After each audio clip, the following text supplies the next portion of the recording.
नमस्कार मित्रों, मैं हूं आपका मित्र, आपका सखा, आपका फ्रेंड कमल नंदलाल और मैं आप सभी दर्शकों का हार्दिक अभिनंदन करता हूं एस्ट्रो तक की खास प्रस्तुति के अंदर। स्वतंत्रता दिवस पर कैसा रहेगा भारत का भविष्य। जी हां, स्वतंत्रता दिवस हर भारतीय के लिए उसका सीना गर्व से फूल जाता है जब हम वंदे मातरम कहते हैं और हम पूरी श्रद्धा से, देशभक्ति से हमारी मातृभूमि का वंदन करते हैं। और स्वतंत्रता दिवस, जी हां, भारतीय स्ट्रक्चर, भारत की स्वतंत्रता मिली थी 15 अगस्त, जी हां, 15 अगस्त 1947 को रात को ठीक 12:00 पर नई दिल्ली 1947। ज्योतिष के दृष्टिकोण से वृष लग्न की कुंडली, राहु लग्न में बैठा हुआ, 7वें भाव में केतु, पराक्रम का स्वामी चंद्रमा स्वयं की राशि में 7/7 के अंदर पंचग्रही योग, बुध शुक्र शनि और सूर्य, इसी कुंडली में विष योग का निर्माण भी होता है। साथ ही साथ आपको बता दूं, शुक्र और शनि इसमें अस्त हो जाते हैं। इस कुंडली में कुछ एक विशेषताएं भी हैं, जैसे इस कुंडली में भागेश अपने ही स्थान पर दृष्टि डालता है। 7/7 के अंदर धन का स्वामी 6ठे भाव में बैठा हुआ है। भारत को बहुत सारे सालों तक आपने आर्थिक समस्याओं से जूझते पाया है। सबसे बड़ी समस्या भारत में रही है पड़ोसियों से। तीसरा भाव पड़ोसियों को भी इंगित करता है, तीसरा भाव पराक्रम भी है। और हमेशा से आपने देखा होगा भारत के उत्तर पूर्व से और उत्तर पश्चिम से, यानी कि चीन, नेपाल, बांग्लादेश वाला जो सेगमेंट है, ये भारत का उत्तर पूर्वी कोना है। क्योंकि हम भारत का केंद्र जो मानते हैं वो उज्जैन को मानते हैं। क्यों मानते हैं? क्योंकि वहीं से काल की गणना होती है। महाकालेश्वर से ही काल की, यानी कि टाइम की गणना होती है। चाहे वो विक्रमादित्य जी हों, महाराज विक्रमादित्य, वहां से काल गणना शुरू होती है। क्योंकि सभी के राजा महाकालेश्वर हैं, यानी कि शिव हैं परम।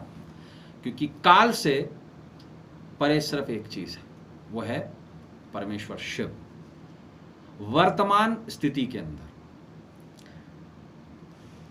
जो गोचर चल रहा है, चंद्र गोचर भी और लग्न गोचर भी, उस आधार पर हम देखेंगे कि 15 अगस्त 2020 से लेके 14 अगस्त 2021 के बीच में भारत का भविष्य कैसा रहेगा। देखिए, अभी अगर बात की जाए लग्न गोचर की, वृषभ लग्न की कुंडली के अंदर वर्तमान स्थिति के अंदर धन स्थान पर राहु बैठे हुए हैं। साथ में विशेष रूप से चंद्रमा जो है वो इमर्ज हो रहा है और शुक्र साथ बैठा हुआ है। शुक्र इस कुंडली के अंदर लग्नेश भी है और शत्रु का स्वामी भी है। एक बात तो तय है कि आने वाला समय जो है भारत के लिए बहुत अच्छा नहीं कहा जा सकता। उसके पीछे कुछ कारण है। पराक्रम भाव में सूर्य और बुध का बैठना एक बात जरूर सामने आती है, वो ये कि भारत अपने शत्रुओं को मुंह तोड़ जवाब देगा। केतु और बृहस्पति का 8वें भाव में बैठ जाना एक ऐसा इंडिकेशन जरूर देता है कि 8वां भाव, यानी कि भोग और विलासिता का भाव, जनता का भाव, वहां कहीं ना कहीं प्रॉब्लम्स आएंगी। लोग खर्चा कम करेंगे क्योंकि कमाइयां नहीं होंगी। अब इसके पीछे कारण क्या? सप्तमेश और व्ययेश, बिजनेस लॉर्ड और हानि का स्वामी मंगल वर्तमान स्थिति के अंदर एकादश भाव में बैठा हुआ है, गोचर कर रहा है। मंगल की स्थिति जरूर बताती है कि भाव नंबर 11वां वर्तमान समय पर बहुत ज़्यादा कमज़ोर है। लेकिन आपको खास एक विशेष बात बता दूं, भारत हर असमान विपदा से बाहर आएगा।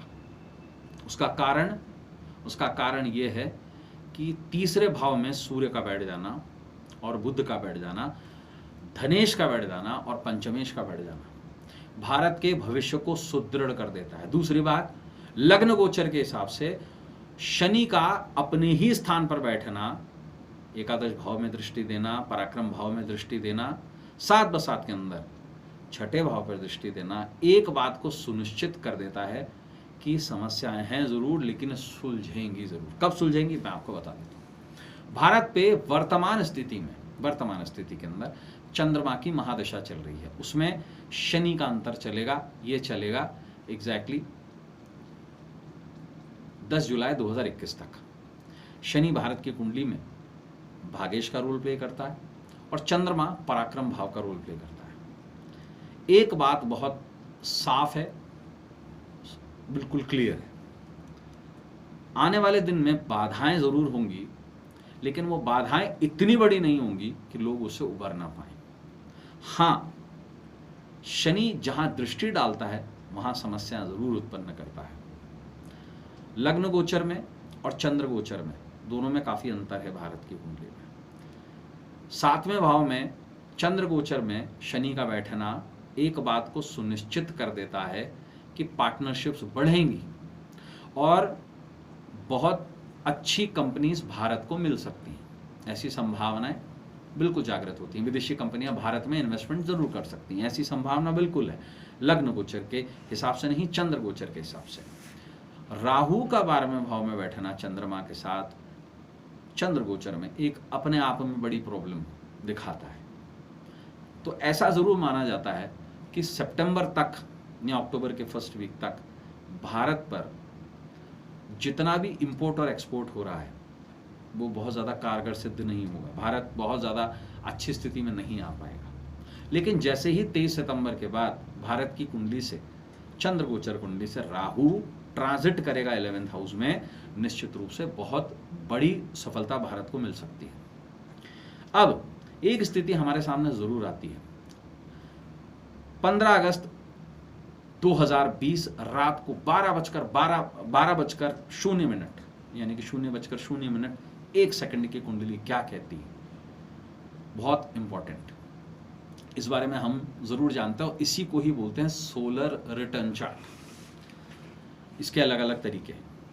वर्ष कैसा रहेगा, वर्षेश्वर कैसा रहेगा। देखिए, जो कुंडली बनती है पुनः वृषभ लग्न की कुंडली है। और खास बात क्या है, इस कुंडली के अंदर चंद्रमा जो है मिथुन राशि में राहु और शुक्र के साथ बैठा हुआ है, पराक्रमेश। एक बात जरूर है, आने वाला साल भारत के पड़ोसियों के लिए या पड़ोसियों के दृष्टिकोण से बहुत अच्छा रहने नहीं जा रहा है।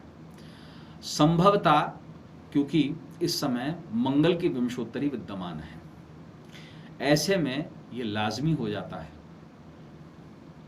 कि कुछ एक्टिविटी भारत के दक्षिणी जोन में ज़्यादा खलबली की सिचुएशन मचाती है।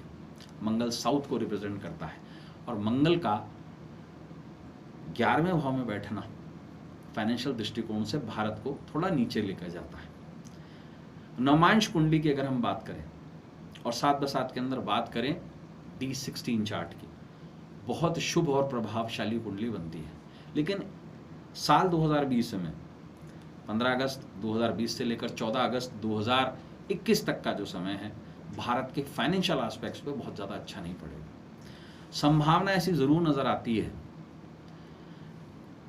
कि इस साल दीपावली से लेके होली तक का जो रीजन जाएगा, it means exactly from November to March, ये पीरियड ज़रूर कोई ऐसी प्राकृतिक आपदा को इंडिकेट करता है।